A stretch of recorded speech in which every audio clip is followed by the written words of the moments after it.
নববর্ষে সকলকে জানাই আমার তরফ থেকে প্রীতি, শুভেচ্ছা ও অনেক ভালোবাসা। আর এটি পালন করা হয় আমাদের পশ্চিমবঙ্গ এবং আমাদের বাঙালি জাতির কাছে এই বৈশাখ মাসের প্রথম দিন অনেক কল্যাণ প্রত্যাশা নিয়ে আমরা এই নতুন বছরের শুরুটা উদযাপন করি। প্রবল উৎসাহ ও উদ্দীপনার মধ্য দিয়ে ধর্ম, বর্ণ, গোত্র নির্বিশেষে সকল বাঙালি এই উৎসব পালন করে থাকে। বাঙালি জাতিসত্তা নির্বিঘ্নভাবে যাতে সকলের সামনে তুলে ধরা যায় সেটাই সবাই চেষ্টা করে। এই দিন ভালো মন্দ খাবার থেকে শুরু করে ভালো আয়োজন, ভালো পোশাক, দিনের শুরুটা ভালোভাবে করে যাতে বছরটা পুরোটাই খুব ভালোভাবে কাটে।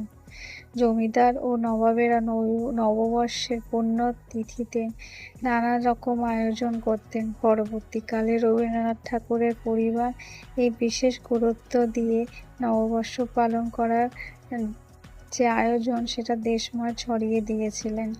নববর্ষে হালকাথা, বৈশাখী মেলা, ঘোড়া দৌড় এবং বিভিন্ন রকমের লোকমেলার আয়োজন করত সাধারণ মানুষের জন্য। সংস্কৃতির সংগঠন ছায়ানট নববর্ষে রমরমিয়ে চলত। বটমূলে সাংস্কৃতিক অনুষ্ঠানের আয়োজন করত। এছাড়াও নানা রকমভাবে এই দিনটিকে পালন করত। ছেলেরা সাদা পাঞ্জাবি ধুতি পরে আর মেয়েরা নানা রকমের শাড়ি, বিশেষত সাদা লাল পাড়ের শাড়ি পরে এই দিনটা উদযাপন করে। তাদের নিজেদের আত্মীয় স্বজন, বন্ধু বান্ধব, পরিবারকে নিয়ে এই দিনটা কাটানোর চেষ্টা করে। শুভ নববর্ষ এটা আমাদের কাছে নতুন দিনের, নতুন বছরের সূচনা। এটি সাধারণত এপ্রিল মাসের 15 তারিখেই হয় যে পশ্চিমবঙ্গে। এই নববর্ষের ইতিহাসের আমরা যেটুকু জানি তার মধ্যে আমি কিছুটা আপনাদের সঙ্গে তুলে ধরছি। অনেক ইতিহাসবিদ মনে করেন বাংলার বা বঙ্গাব্দের সূচনার আরও আগে গৌড়বঙ্গের রাজা শঙ্করের আমলে এটি প্রথম স্থাপিত হয়। এখান থেকেই আমাদের মূলত বাংলা নববর্ষর সূচনা হয়।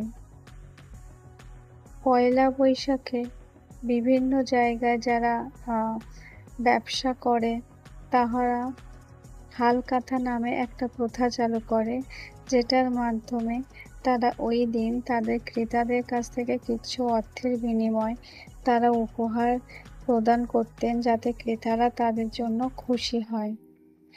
আর তাছাড়া এই দিন পোশাক থেকে সমস্ত কিছু তারা নতুন বস্ত্র পরে এবং ভালো মন্দ রান্না করে তারা ওই দিন খায় এবং আমরা যেটা এখনো অবধি পালন করে চলেছি। সকাল সকাল ঘুম থেকে উঠে স্নান সেরে নতুন পোশাক পরা, যেটা আমরা ছোটবেলায় আমাদের পরিবার থেকে পেয়ে এসেছি। তো আজকে এই ধরনের জিনিসগুলো এখনো অবধি আমরা আমাদের পরবর্তী জেনারেশনের জন্যও নিয়ে যাচ্ছি, যেন তারাও এটাকে পরবর্তীকালে নিয়ে যেতে পারে এবং এটা একটা শুভ সূচনা করে, প্রত্যেকের মনে নতুন আশা জাগায় যে নতুন বছরটা তাদের কাছে আরও নতুন কিছু হবে, তারা আরও নতুনভাবে নতুন বছরটায় নতুন কিছু পাবে, তাদের নতুনভাবে স্বপ্ন সত্যি করবে।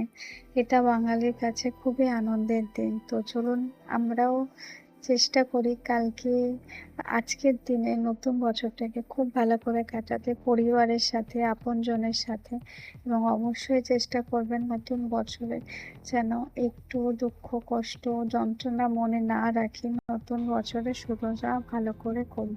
সবাই ভালো থাকবেন। আবার আসবো নতুন কোনো ভিডিও নিয়ে।